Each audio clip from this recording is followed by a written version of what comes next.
Good morning, everyone. Welcome to the call. It is 9 a.m. on Monday. I hope everybody's had a great weekend and is having a great morning.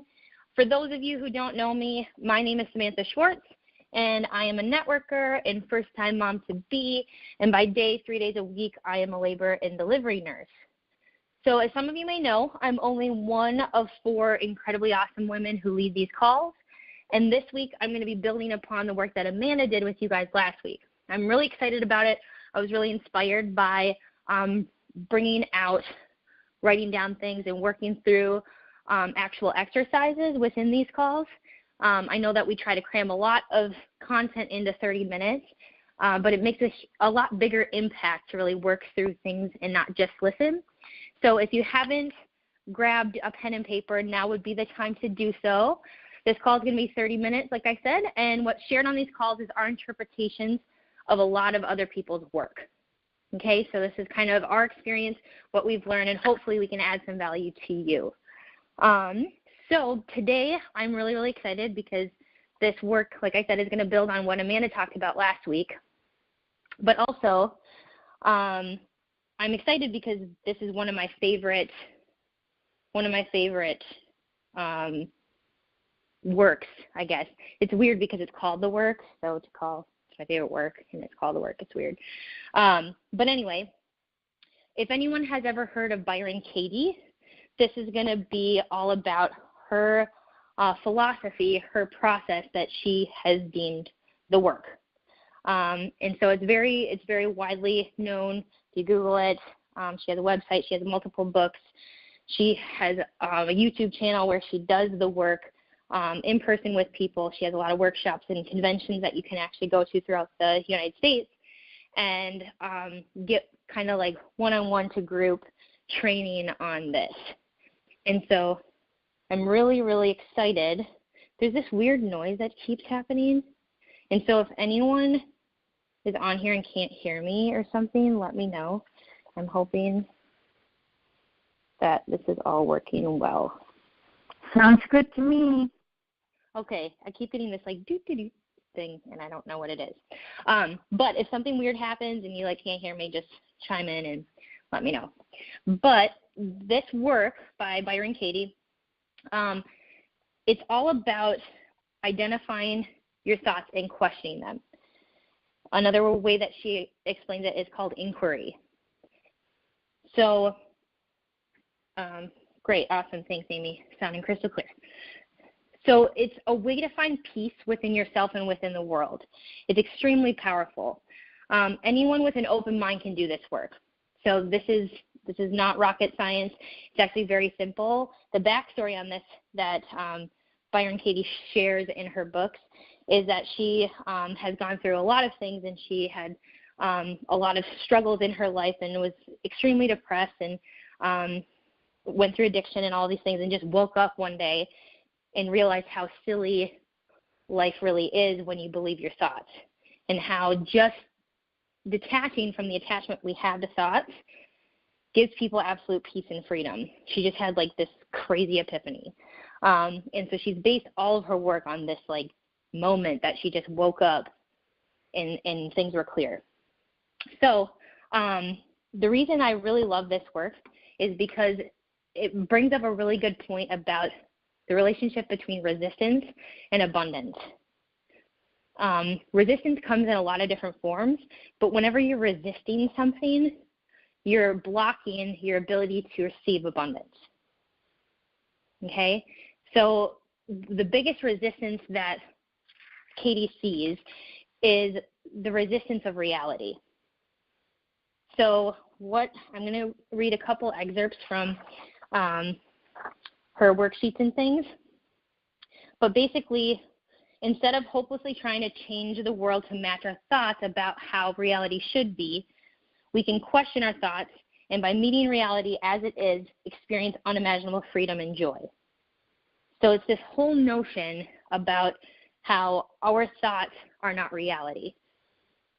And I want to dig deeper into that specific topic because this runs a common thread through a lot of other trainings that I've done.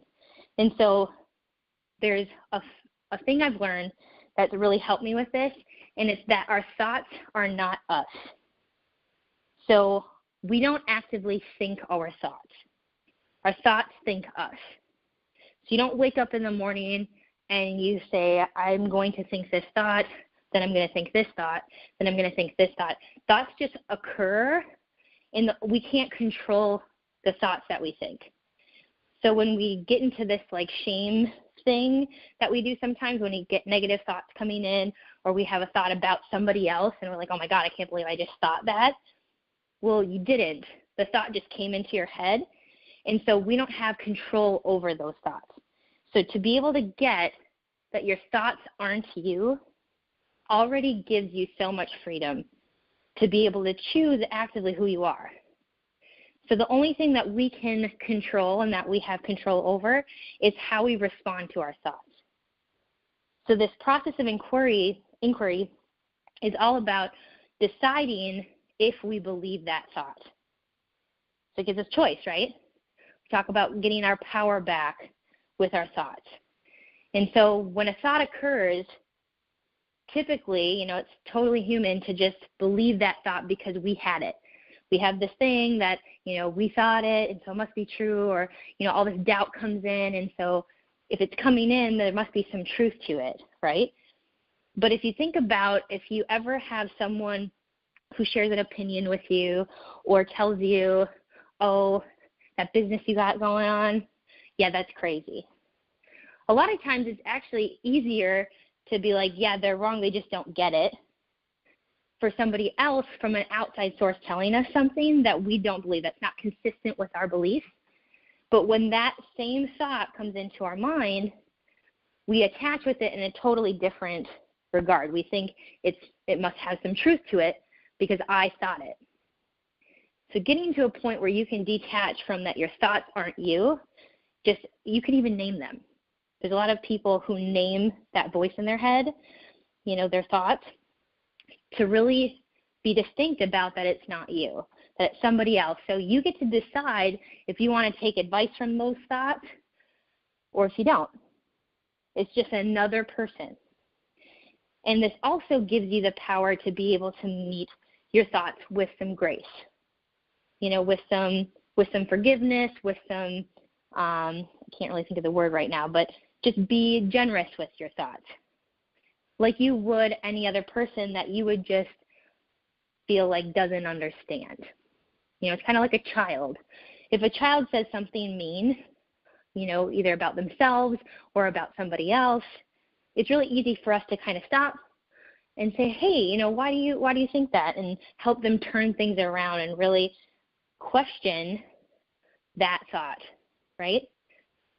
So when you think of it as an outside person, it's easier to meet your thoughts, the thoughts that aren't you, with that same amount of generosity and that same curiosity about, is that really true? Okay, so the more that you practice it seems super weird at first because we're so used to listening to our thoughts. They say that we listen to the same thoughts every day. And so this is a really ingrained thing, is to detach from our thoughts being us. Okay? But it's extremely powerful. It's extremely powerful. And we touched a little bit on the concept of judgment. Okay? So judgment is all around us. The thoughts in our head are constant judgments. And this is an access point. And it gets to be kind of difficult for people sometimes, especially if you're someone who really is intentful about not being judgmental, that you kind of, that's one of the qualities that you want to have and that you strive to have and that you really are intent upon, is to not have judgment on people and to really be open-minded and accepting and understanding from other people's views, et cetera, et cetera. But what we forget is all of the negative thoughts and judgments we have about ourselves. First of all, we don't consider that the same. We can judge ourselves, and that's fine. We just shouldn't judge other people, right? But when you really get deep into all of this work, you find out that any judgments that you have which might not actively be seen as judgments because you might be a type of person who really doesn't judge people or tries really hard not to. But any reactions you have in certain situations, whether it be internal or external with like an argument, when people react to situations or respond in a way that they don't, that isn't consistent with who they are, that they kind of like after they blow up or say something, they're like, oh gosh, that just like, it obviously struck a chord with me. It set me off a certain way. That's not how I want to come off. It's not, the feeling I wanted to leave out of that conversation. But what happens is when you look into the judgment of other people, you realize how much all judgment and all reactions to things is a reflection back on ourselves. And it comes down to some deep beliefs and concerns about who we are. And when we project it and see it in other people, that's where judgment comes. So to make it a little more tangible, if you're somebody who really doesn't like to be judgmental, you try really hard and are intentful of not being a judgmental person, and you see someone else who's judgmental, so then you judge them for being judgmental. That's a pretty obvious, relationship right there, but it's just for example purposes. But the reason that makes you so upset or that strikes a chord with you is because it's something that you do and you don't want to do. So it's easier to judge other people for it instead of looking inwards and saying, how have I been judgmental in this situation, or how have I been judgmental in the past, or, et cetera, et cetera. So consider that every judgment that you have about other people is a reflection of some characteristic that you are either ashamed of or embarrassed of, or something that's happened in the past and you really wish that wasn't so about it. And it might even be just thoughts. Again, thoughts that aren't you, but we've attached them to ourselves to make it seem like if we're having these thoughts consistently, it must be consistent with us, which is what this work is really going to dig into. So I posted 2 documents that go along with Byron Katie's work. And she, like I said, she has a website, and so these are on her website as well, but they're just PDFs. And I attached them into the Facebook page on World Changers. You can also find them at thework.com. She also has an app that's like a 99-cent app that has these questions on it, so you can actually keep like a running journal in your phone or whatnot about these, going through these different exercises. But the first worksheet is called Judge Your Neighbor. And the reason being is, like I said, looking at your judgments of other people is your access point to really digging through the thoughts that you believe and that you're attached to that are causing distress in your life.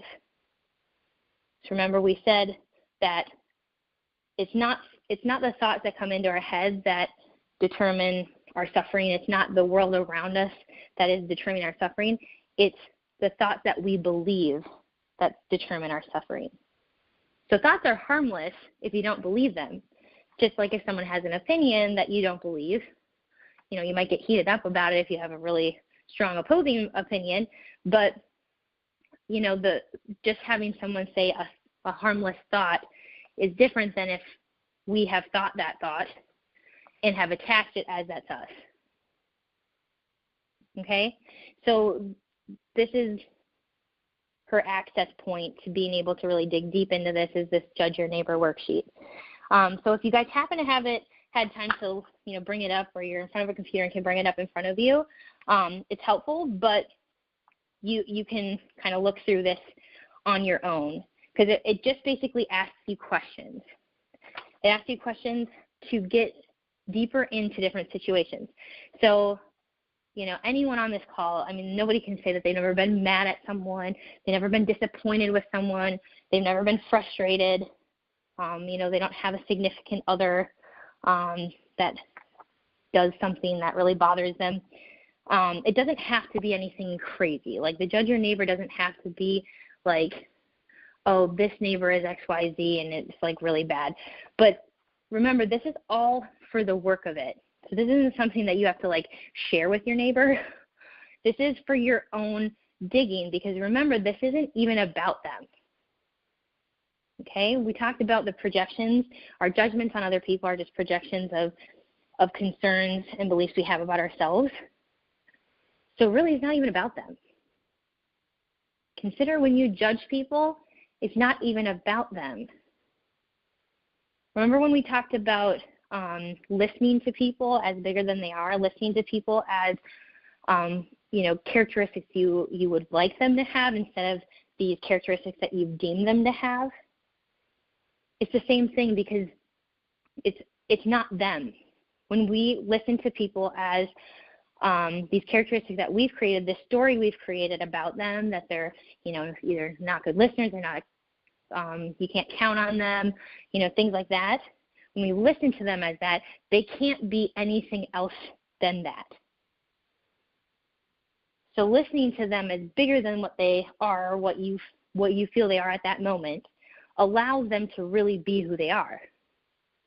If you listen to them as characteristics, they can never be anything besides those characteristics. Okay? So this judge your neighbor thing isn't about your neighbor. It's just a more tangible way for you to get at the thoughts that keep you from being able to be powerful and to have peace with what really is. So I want to step back because I kind of skipped over this whole reality thing. So my favorite book from Byron Katie is called Loving What Is. So what her goal is out of this work is to have people be in reality and love every minute. No matter what the situation, no matter what the circumstance, no matter what's happening, if you get really good at inquiring, at questioning your thoughts, you can be in love with what is. And just for the simple fact that that's what it is. So to get really clear on this, the best example to talk about arguing with reality and how that causes suffering, that's her whole thing. When you argue with reality, it causes suffering. So if we question our thoughts and our thoughts aren't reality, and we can separate ourselves from that, we can see how silly it is to argue with reality. That all suffering comes from arguing with what is, instead of accepting it and loving it and acting despite of it. So the thing that you can see really clear with this is if you ever have thought someone should do something or I should do something, but the word should is your access point. Okay? So judging and the word should is your access point, which you can see are very similar, because when you say someone should do something, you are saying that you know better than them of what they should be doing. And so you're judging what they are currently doing and feeling they should do something else. Okay? So what Katie goes into is she talks about how when we say things like, that car should be going faster. They're going 30 miles an hour, the 30 mile per hour zone.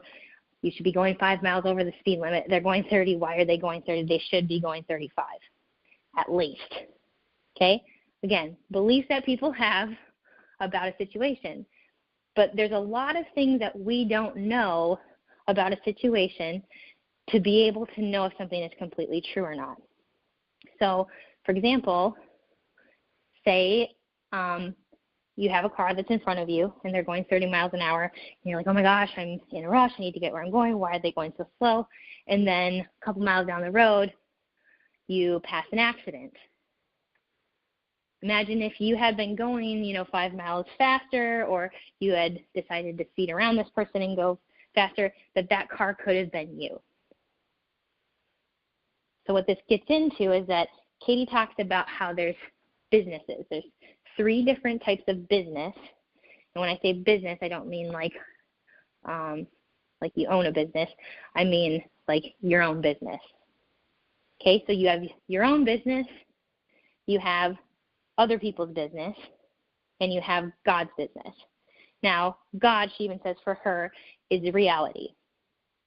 So reality is business. So whatever you believe, if you believe in, universal laws or on higher power or anything like that, but stuff that you believe but you don't see kind of thing.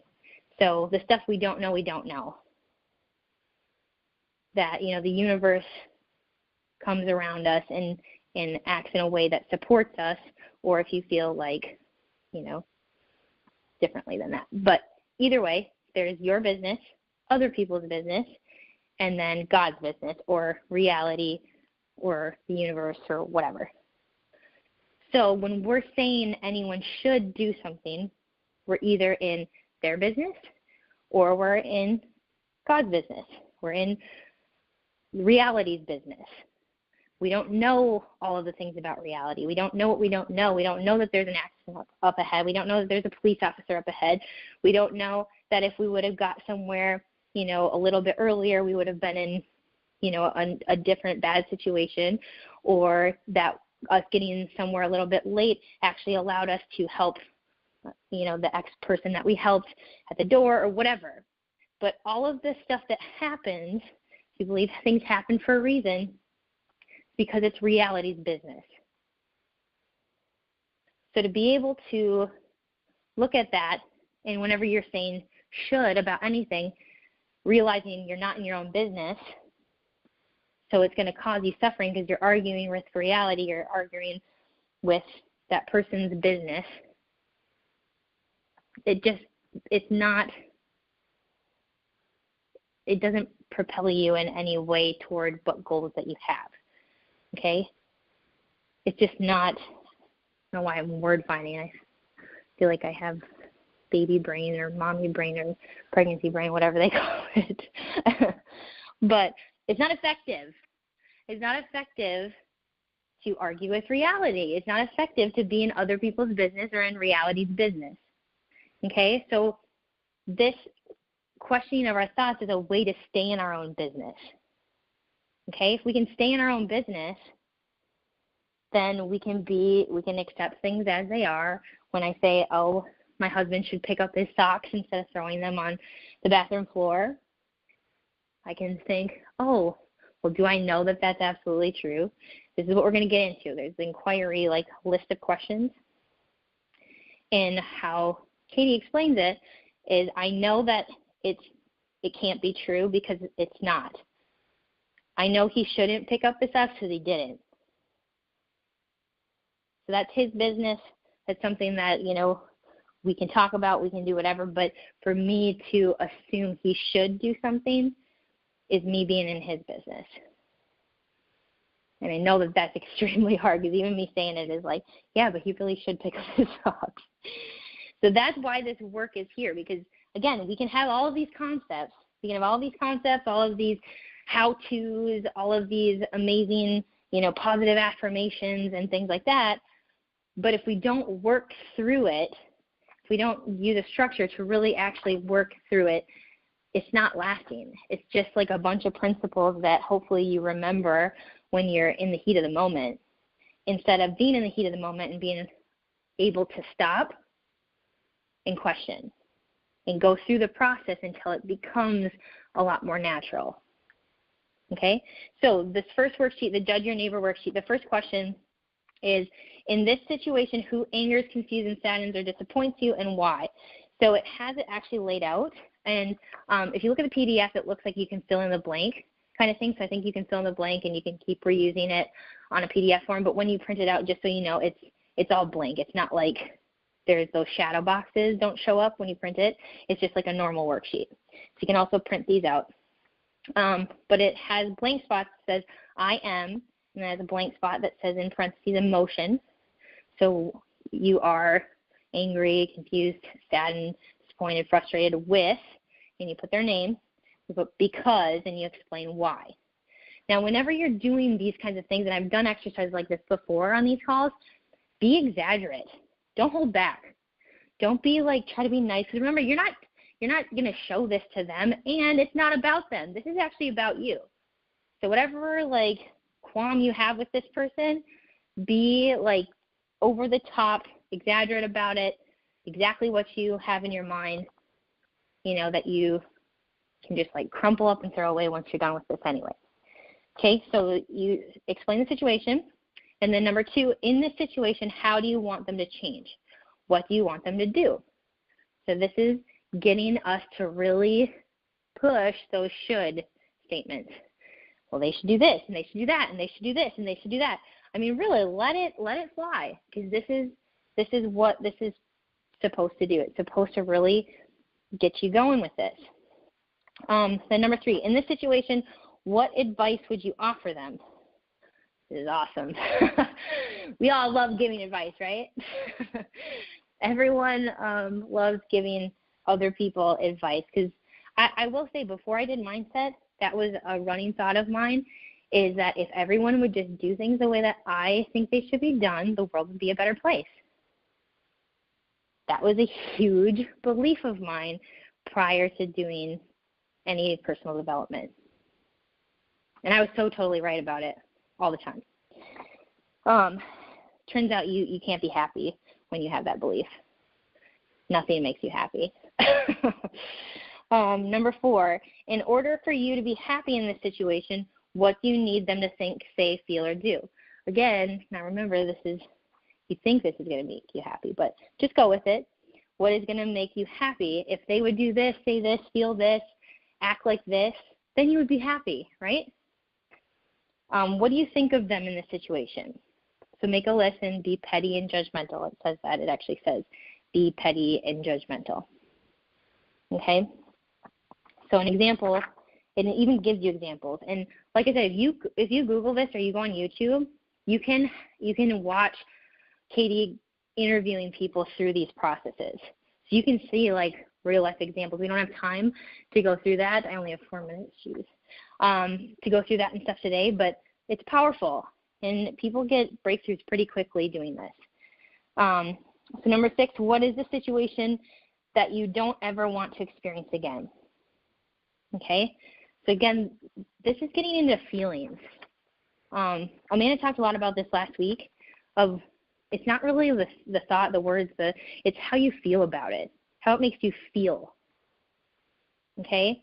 And this is why people have reactions. This is why people have judgments, is because there's a protection mechanism. They don't want to feel the way that it's making them feel. Okay? It's a vulnerability issue. So people have this huge wall of resistance up so they can protect themselves. But like we talked about right at the beginning, all resistance blocks abundance. The more stuff you resist, the more things you're resisting, i.e. reality, then it totally blocks your ability to have power and to have abundance flow into your life. Okay? So that's just how you kind of get to the thoughts, because then you get to peel apart all of those statements you made are thoughts that you had, right? So what you want to do then is you ask those 4 questions. This is the work. This is the second worksheet called the work. This is what Katie's famous for. The 4 questions. Number 1, is it true? Number 2, can you absolutely know it's true? Number 3, how do you react? What happens, etc., when you believe that thought? And number 4, who would you be without that thought? So this is where you really get into it. And trust me, I feel like I know a lot of things. I'm a nurse. I'm big into holistic health. I have a bachelor's degree. I'm certified. All these things. I feel like I know a lot of stuff. But if I ask, can I absolutely know that that is true? Can I absolutely know that my husband eating that is bad for him, meaning that it's going to cause some detrimental effect on him in the future? Do I absolutely know that to be true? No. And it's hard because there is nothing that is absolutely true. So I don't want to get too into that side, but this worksheet really does a good job of going into those questions and really explaining why we're asking those. And then it gives you an opportunity to turn it around. So last week, Amanda talked about turning your thoughts into thoughts that better serve your goals. So when you have a thought, How could you change that thought to be empowering instead of disempowering? This is kind of like that.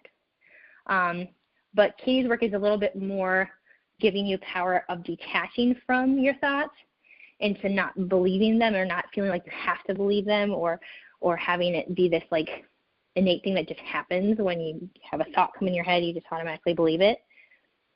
It has you question it and actually have power over how you respond to the thought. If you engage with it, if you chuckle at it, that's what she talks about is as you do this work, things start to seem kind of funny. So things that previously would make you doubt yourself and feel really bad about yourself, they come in your head and you kind of chuckle like, well, that's a silly thought. So this work helps you get to that place, to find peace with reality, to love what is, etc. So there's turnarounds. It's 9:30 and I'm running out of time, and I was really sad or scared that this would happen. But these worksheets do a great job about it. So I hope I gave you enough background to really look into the work of Byron Katie, the worksheets that I put up on there. If you just Google Byron Katie or you go to thework.com, she has a whole PDF that kind of gives synopsis of her philosophy, and then she has multiple books. I would highly suggest Loving What Is. I think that's one of her first books, and it's really the one that explains the work in the most detail, in the most step-by-step, not just like as a concept or a philosophy. So I apologize that I am going over time a little bit and that I didn't get through everything I wanted to get through as far as going more into the turnarounds. But I will post this recording on World Changers, and I hope that you guys print off those worksheets, take a look at them, and really start to do this work for yourself. After I post the recording, please comment, engage in what you're discovering throughout the week. Dig deeper and continue questioning your thoughts. Be committed to your own breakthrough in this. This work is extremely powerful. And so as you're going through it, comment, get other people, show other people what you're working through, what you discovered. I promise if you do the work from these calls, your mindset will shift. It'll transform even. It just requires you to put in the work. Okay, just listening is the smallest step that you could possibly do. But trust the process and make a commitment to get on or listen to the call every week. And if you come up against something, reach out to one of us. Whoever you resonate more with, reach out to us, because we do these calls for you guys. We do these calls to get you to have breakthroughs and to really be powerful in anything that you want to succeed in. So we'd be happy to peel back the layers with you. If not, we will see you next Monday, and have a fantastic week.